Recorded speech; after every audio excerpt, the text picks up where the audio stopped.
Você acha que conhece o verdadeiro medo até o momento em que descobre que as pessoas que deveriam proteger o seu sono estão planejando trancar você em uma clínica psiquiátrica, para o resto da vida. Tudo isso enquanto sorriem e escolhem os detalhes do seu vestido de noiva. Eles acharam que me fariam assinar um papel abrindo mão de todo o meu patrimônio e da minha liberdade. Mas esqueceram que eu passo 12 horas por dia criando roteiros sobre como destruir vilões brilhantes. O que eles planejaram como meu fim silencioso e patético, se tornou a armadilha mais perfeita e letal que eu já escrevi. Meu nome é Aurora. Desde muito nova, eu sempre fui a garota quieta do fundo da sala, aquela que preferia a companhia de cadernos e canetas ao invés de pessoas. Essa introversão sempre foi lida pela minha família como uma fraqueza, uma instabilidade que precisava ser controlada. Mas tudo mudou quando, aos 19 anos, eu publiquei meu primeiro romance de suspense psicológico. O livro explodiu. Em meses eu fui de uma garota invisível para uma autora best-seller internacional, com contratos de cinema e milhões na conta bancária. Foi aí que a dinâmica da minha casa se transformou em uma prisão invisível. Meus pais e minha irmã mais velha, Camila, de repente se tornaram os meus guardiões autoproclamados. Eles me tratavam como uma boneca de porcelana extremamente frágil e absurdamente lucrativa. Eles me convenceram de que o mundo da fama era perigoso demais para a minha mente delicada, e que eles precisavam filtrar meus e-mails, minhas finanças e até minhas amizades. Eu me sentia sufocada, mas acreditava cegamente que era amor. Lembro perfeitamente do dia do lançamento do meu terceiro livro. Eu estava exausta, lidando com uma febre terrível e uma crise de ansiedade. Eu só queria ficar no meu quarto. Camila entrou, abriu meu guarda-roupa, pegou o vestido de grife que eu havia comprado para a ocasião e o vestiu. Ela se olhou no espelho, ajeitou o cabelo e disse que eu estava doente demais para descer, que eu passaria vergonha na frente dos fotógrafos. Eu fiquei na cama, tremendo de frio e chorando em silêncio, enquanto ouvia, do andar de baixo, os brindes e as risadas. Meus pais davam entrevistas dizendo como era difícil cuidar de uma gênia tão estável, e Camila recebia os elogios e os presentes no meu lugar. Eu me encolhi sob as cobertas, tentando desesperadamente ser a filha boa, a irmã grata, aceitando migalhas de afeto enquanto eles bebiam champanhe pago com o meu suor. Foi nesse ambiente de controle que Rafael apareceu. Ele era um psiquiatra renomado, charmoso, amigo de um conhecido da família. Ele parecia ser o meu porto seguro, o único que me ouvia. Nós começamos a namorar e logo noivamos. Eu achei que ele estava me salvando da minha família, mas eu não sabia que, na verdade, ele era a peça final do quebra-cabeça deles. O primeiro grande sinal vermelho piscou de forma cegante há cerca de 2 anos, mas eu, na minha cegueira emocional, preferi fechar os olhos. Eu estava revisando alguns extratos bancários antigos que meu contador havia deixado em cima da mesa por engano. Notei uma transferência monstruosa. Quase R$800 mil haviam sido movidos da minha conta de direitos autorais para uma empresa fantasma registrada em um paraíso fiscal. O choque fez meu estômago despencar. Quando confrontei Rafael, Camila e meus pais na sala de estar, a reação deles foi algo saído de um pesadelo. Eles não negaram, nem pediram desculpas. Eles orquestraram uma intervenção. Rafael assumiu a sua postura médica com a voz mansa e condescendente, dizendo que eu estava tendo um episódio de delírio paranoico causado pelo estresse da escrita. Ele disse que eu mesma havia autorizado a transferência para um fundo de emergência, e que minha mente exausta estava apagando as minhas memórias. Minha mãe começou a chorar falsamente, dizendo que não aguentava mais me ver tão doente. Camila me olhava com uma pena tão ensaiada que chegava a ser teatral. Eles me encurralaram emocionalmente até eu duvidar da minha própria sanidade. Fiquei tão apavorada com a ideia de estar perdendo a cabeça que pedi perdão de joelhos. Eu chorei no peito de Rafael, implorando para que ele não me deixasse. Naquela mesma noite, ainda dopada pelos calmantes que ele me fez engolir, eu assinei uma procuração financeira parcial, dando a ele e a minha irmã o controle dos meus investimentos para aliviar a minha carga. Eu entreguei a arma carregada nas mãos dos meus executores. Eu deveria estar em um retiro de escritores nas montanhas por 15 dias. A cabana era isolada, sem internet, o lugar perfeito para terminar meu novo manuscrito. Mas uma tempestade brutal derrubou a energia da região no 4º dia, me obrigando a voltar mais cedo.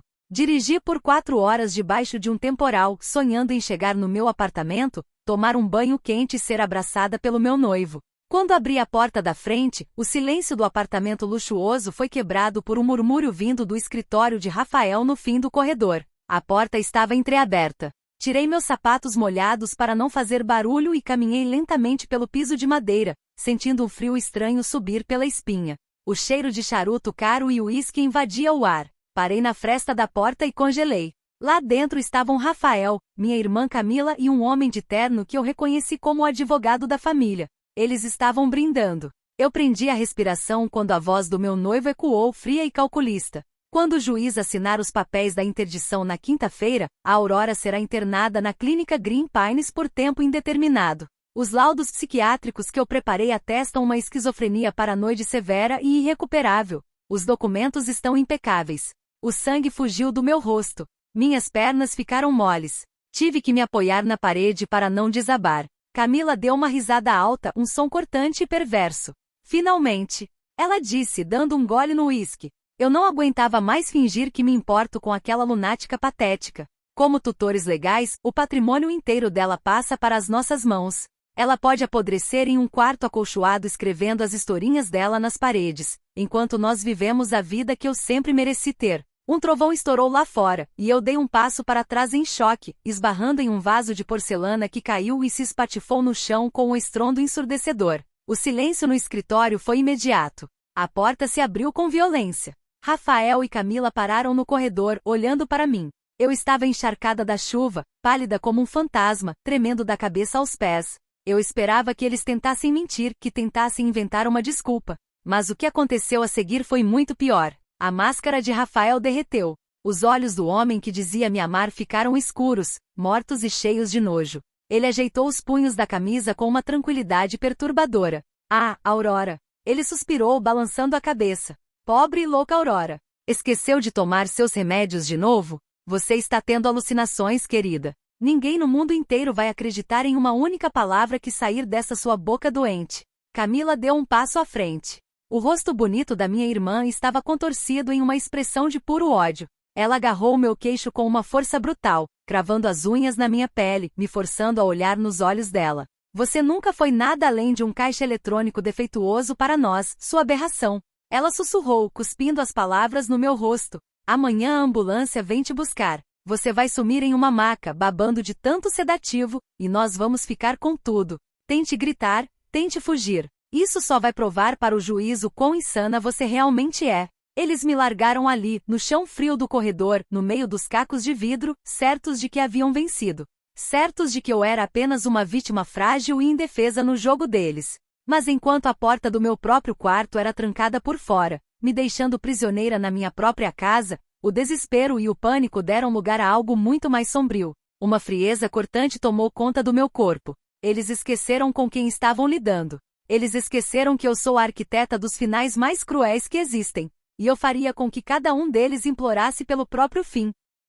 Trancada no meu próprio quarto, a escuridão engoliu-me enquanto a chuva batia violentamente contra a janela. O pânico inicial que me deixava sem ar começou a desaparecer aos poucos, sendo substituído por uma clareza assustadora e muito perigosa. Eles achavam que me tinham tirado tudo, mas cometeram o erro mais clássico dos vilões arrogantes: subestimaram a sua vítima. O meu portátil ainda estava em cima da secretária. Caminhei até lá com as pernas a tremerem, mas a mente a trabalhar a 1000 a hora. Rafael era metódico, mas também era preguiçoso. Abri o computador e vi que a seção do e-mail dele tinha ficado ligada no meu navegador. O que eu encontrei ali não foi apenas o plano de interdição médica, foi uma facada na alma que me roubou o chão debaixo dos pés. Havia pastas secretas partilhadas com a minha irmã Camila. Fotografias íntimas deles juntos em viagens luxuosas que supostamente ele tinha feito para congressos médicos na Europa. Eles eram amantes, não desde o mês passado, mas há mais de 4 anos. Antes sequer de eu conhecer o Rafael, a minha própria irmã tinha o contratado e posicionado na minha vida para me seduzir e manipular. O bebê que a Camila tinha anunciado estar à espera no mês passado, e que os meus pais celebravam com tanto orgulho nas festas de família, não era de um namorado ausente. Era do meu noivo. A dor no meu peito foi tão violenta que quase vomitei ali mesmo no tapete, mas de repente o choro simplesmente parou. As minhas lágrimas secaram por completo. Um vazio gélido, escuro e extremamente calculista tomou conta de cada célula do meu corpo. Eles queriam transformar a minha vida num thriller psicológico, pois bem, eu ia dar-lhes um banho de sangue burocrático que eles nunca iriam esquecer.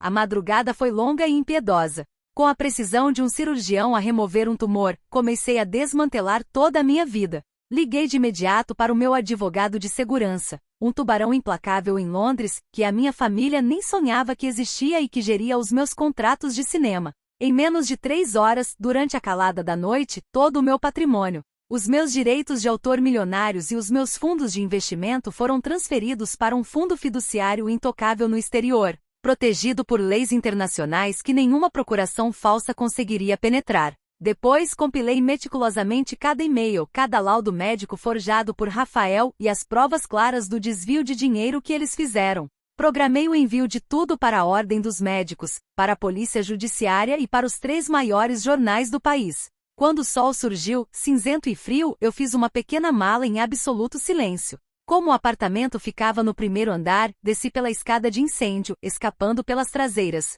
Deixei no meu quarto apenas a chave de casa, o anel de noivado esmagado com um martelo e uma cópia impressa das conversas deles, com um bilhete por cima a dizer apenas o fim do capítulo. Os 5 anos que se seguiram foram a minha verdadeira ressurreição. Mudei-me para uma vila isolada na costa da Toscana, em Itália, onde a brisa do mar finalmente limpou a toxicidade que infestava os meus pulmões.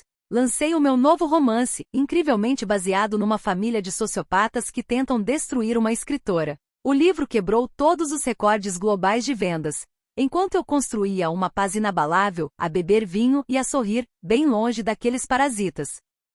O karma não tem pressa, e tal como a justiça serve-se muito melhor frio. Naquela manhã fatídica em que a ambulância psiquiátrica chegou para me levar, a minha família encontrou apenas um quarto vazio e contas bancárias completamente bloqueadas e a zeros. O pânico absoluto instalou-se na vida deles. O Rafael foi detido no seu próprio consultório apenas 2 dias depois. A polícia confiscou todos os computadores. A sua licença médica foi cassada permanentemente em praça pública e ele foi exposto na televisão por fraude e negligência criminosa. Quando ele percebeu que ia enfrentar anos de prisão num ambiente hostil, o encanto do romance proibido estilhaçou-se. Para tentar reduzir a própria pena, o Rafael comportou-se como o cobarde que sempre foi e entregou a Camila às autoridades, revelando com provas que ela era verdadeiramente por trás da extorsão e da falsificação de documentos legais. A minha irmã, que se achava uma princesa intocável, foi condenada e presa, e o escândalo medonho destruiu de vez a reputação de ouro dos meus pais.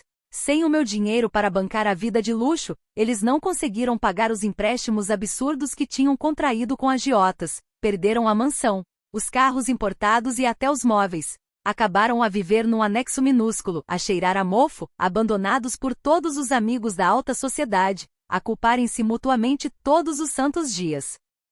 Ontem ao final da tarde, o meu telemóvel tocou. O número desconhecido do meu país de origem que de alguma forma bizarra, conseguiu passar pelos meus filtros de privacidade. Quando atendi, ouvi a voz embargada, trêmula e patética da minha mãe. O choro dela era desesperado, acompanhado de soluços que lhe cortavam a respiração. Aurora, minha filha, por favor, imploro que nos perdoes. Nós estamos a passar fome e o teu pai está muito doente. Não temos como comprar os medicamentos para o coração dele. A tua irmã chora na cela todos os dias a pedir por ti. Nós éramos uma família, tu precisas de ter piedade e ajudar-nos. Eu ouvi tudo aquilo em absoluto silêncio, a sentir o sol maravilhoso de Itália a aquecer a minha pele. Respirei fundo, deixei a pausa prolongar-se lentamente até o silêncio se tornar uma tortura insuportável para ela, e respondi com a voz mais fria, calma e letal que consegui encontrar. A família que tu dizes que fomos, morreu no exato momento em que decidiram trancar-me num hospício para me roubarem. Fico muito feliz que a Camila esteja a ter bastante tempo livre para refletir.